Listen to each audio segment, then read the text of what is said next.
Welcome friends to my YouTube channel Bozonics. आज हम बात करेंगे पोटेंशियल एनर्जी की, लेक्चर 2 ऑफ दिस चैप्टर।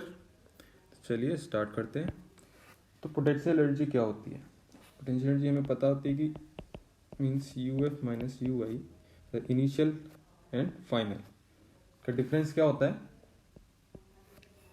इनका डिफरेंस होता है negative of work done by a internal force. ठीक है, तो वर्क का क्या होता है? W equal to force into displacement. अगर इसको इंटीग्रल फॉर्म में लिखें तो क्या लिखेंगे? Minus of initial to final F dot D R. इस तरीके से लिख सकते हैं। मीन्स अगर दो पोटेंशियल एनर्जी का डिफरेंस है तो वो कैसे होगा? अगर यहाँ पे यू एफ है एंड दिस इज यू आई, अगर हमें यहाँ से लेके जाना है यहाँ तक, किसी पार्टिकल को यहाँ तक लेके जाना है यू एफ तक, तो हमें कुछ वर्क करना पड़ेगा इसके अगेंस्ट। कोई सिस्टम है, मीन्स कोई मास है, इसको यहाँ से यहाँ तक लेके जाने में जो वर्क करना पड़ेगा वही क्या होती है? Potential energy. ठीक है, जैसे कि ये अर्थ है, इस पे कोई मास m है। अब इस मास को h हाइट तक उठाना है, h हाइट यहाँ तक लेके आना है इस m मास को। तो यहाँ पे कुछ पोटेंशियल एनर्जी होगी और यहाँ पे पोटेंशियल एनर्जी होगी। तो इनका जो डिफरेंस मीन्स जो वर्क डन हमें करना पड़ा यहाँ से यहाँ तक लेके आने में, वो क्या होगा? पोटेंशियल एनर्जी होगी हमारी। ठीक है, देखो जो पोटेंशियल एनर्जी होगी वो कैसे? h हाइट है, दिस इज मास m, यहाँ तक लेके आना है। तो हम सिंपली क्या करते हैं? यू एफ माइनस यू आई करना होता है और क्या करना होता है? Force into displacement. अभी यहाँ पे तो डिस्प्लेसमेंट 0 है, तो हम क्या करेंगे? M G H minus M G, this is 0, this is what? M G H direct. ठीक है, यही हमारी पोटेंशियल एनर्जी भी होती है। अब हम बात करते हैं ग्रेविटेशनल पोटेंशियल एनर्जी को। अगर हम फॉर्मुलेटेड करना चाहें तो वो कैसे करेंगे? अगर हमारे पास कोई मास m1 है पॉइंट ए पे, ठीक है, ये पॉइंट बी मान लिया, ये पॉइंट सी मान लिया। इन दोनों के बीच की डिस्टेंस है r1, the distance between A to C is r2। Okay, और इन दोनों के बीच में हमने कोई छोटा सा डिस्प्लेसमेंट मान लिया dr, ये dr होगा, और ये वाली डिस्टेंस हमने ले ली ओनली r, लाइक दिस।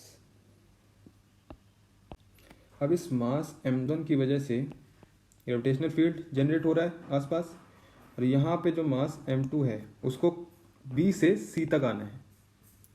तो हमें कितना वर्क डन करना पड़ेगा? वो वर्क डन किसके इक्वल होगा? पोटेंशियल एनर्जी के इक्वल होगा। ठीक है, तो जो फोर्स m2 फील करेगा दिस m1 की वजह से, वो क्या होगा? F equal to G m1 m2 upon r square. ठीक है, मीन्स यहां तक पहुंच गए अगर, तब इन टर्म्स ऑफ r। अभी तो क्या होगा? सीधे r1 लग रहा है, लेकिन अगर यहां तक की बात करें तो जी m1 m2 upon r square. अगर इसको d मान लें, इसको e मान लें, तो इस फोर्स की डायरेक्शन किधर होगी? डी ए की तरफ होगी। मीन्स जो m2 पे जो फोर्स लग रहा है उसकी डायरेक्शन किधर होगी? इन दिस डायरेक्शन। m1 तो हमारा फिक्स है, लेकिन m2 मूव कर रहा है, लेकिन वो फोर्स जो फील करेगा वो किस डायरेक्शन में करेगा? In this direction. Okay, D to A, like this. ठीक है, अब जो हमारा वर्क डन है वो क्या होगा? तो work done by the gravitational force in the displacement D W बोलते हैं, क्या होगा? माइनस जी m1 m2 upon r square dr। छोटा सा d टू e की बात करें अगर हम, और हमने पता है पोटेंशियल एनर्जी du क्या होती है? Negative of work done by the internal force. ठीक है, तो this is minus D W equal to minus minus plus हो जाएगा, तो तो this is GM1M2 upon R square dr। Now अब हम R1 से R2 की तरफ जा रहे हैं, ठीक है, तो इसको इंटीग्रेट कर देते हैं, इंटीग्रेट यहाँ पे करते हैं। तो हमारे पास क्या था, du हमने कितना निकाल लिया था, GM1M2 upon R square and dr। ये समझ में आया ना, हमने कुछ नहीं करा है, सीधे F equal to W = Fx होता है। हमारे पास फोर्स कितना था, GM1M2 अपॉन आर स्क्वायर, और डिस्प्लेसमेंट हम छोटे से डिस्प्लेसमेंट की बात करें क्योंकि हमें इंटीग्रेट करके हम उसको एक बड़े से पैच में कन्वर्ट कर देंगे। तो दिस इज dr, छोटा डिस्प्लेसमेंट, और this is force, gravitational force, this is work, and this work is equal to what, potential energy, ठीक है, पोटेंशियल एनर्जी डिफरेंस के बराबर होता है। तो अब हम क्या करेंगे, फाइनल टू इनिशियल लेके आएंगे। तो UR2 माइनस, जैसे UR2 minus U of R1 equal to क्या हो जाएगा, इंटीग्रेशन ऑफ du हो जाएगा, कहाँ से कहाँ तक, R1 से R2 तक। नाउ पुट द वैल्यूज, क्या हो जाएगा, R1 से R2 GM1M2 upon R square dr। अब GM1M2 क्या है, कांस्टेंट है, बाहर ले आओ, GM1M2 R1 से R2 1 upon R square dr, कर दो integrate, GM1M2 minus of 1 by r, R1 से R2 give you what, this UR2 minus UR1 equal to GM1M2 1 upon R1 minus 1 upon R2। ये आ गया हमारे पास, ठीक है। अब देखो, ये तो हमारे पास एक पार्टिकल यहाँ पे M2, दिस इज C, और ये R2 है। अगर इस डिस्टेंस को R2 को अगर हम इन्फिनिटी ले लें, this R2 goes to infinity, तो हमारे पास जो पोटेंशियल एनर्जी आएगी वो क्या आएगी, if this R2 goes to infinity, तो हमारे पास जो निकल के आएगा वो क्या आ जाएगा, GM1M2 1 upon R1 minus 1 upon infinity, this will be zero. तो हमारे पास क्या आ जाएगा, and this R2 is infinity is zero. तो UR हमारे पास जो निकल के आएगा वो क्या आ जाएगा, GM1M2 upon R, this minus इधर आ जाएगा ये, ठीक है। तो हमारे पास फॉर्मूला क्या बनता है, GM1M2 अपॉन R निगेटिव, ठीक है। तो अगर हम इसको सिंपली समझना चाहें तो ये कोई मास M1 है, दिस इज मास M2, और इनके बीच का सेपरेशन है R। तो दिस M2 जो फील करेगा पोटेंशियल एनर्जी वो कितनी करेगा, इसके बराबर करेगा, माइनस GM1M2 अपॉन R। हमारे पास सेपरेशन R है बस। वहाँ पे जो हमने डेरिवेशन करा था वहाँ पे हम कहाँ से कहाँ तक गए थे, R1 से R2 तक गए थे, R1 से R2 तक गए थे, ये हमने फिक्स रखा था अपना M1। अब यहाँ पे कहीं जाना नहीं है, हमने बस इस 2 पॉइंट की बात करी है। तब क्या होगा वो हमने निकाल लिया, क्या होता है, U of R equal to minus GM1M2 upon R, R उनके बीच का सेपरेशन, ठीक है। अब ये तो पेयर की बात होगी, इसकी वजह से इस पे आ गया। अगर सपोज 3 पार्टिकल हो, ठीक है, 3 पार्टिकल हो, एक पार्टिकल यहाँ पे भी आ गया, तब कितना, कैसे पोटेंशियल एनर्जी को हम कैलकुलेट करेंगे, ठीक है। तो potential energy for 3 particle system, हमारे पास क्या हो जाएगा, 3 पेयर बन जाएंगे। अगर this is A, this is B and this is C, तो हमारे पास पेयर क्या बन रहे हैं, A एंड B, है ना, A and C and C and B। कौन कौन से पेयर बने, AB, AC and CB, 3 pair बन गए। इन तीनों पेयर की पोटेंशियल एनर्जी होगी, और इन तीनों पेयर की पोटेंशियल एनर्जी को हम क्या कर देंगे, ऐड कर देंगे for total potential energy of the system, ठीक है।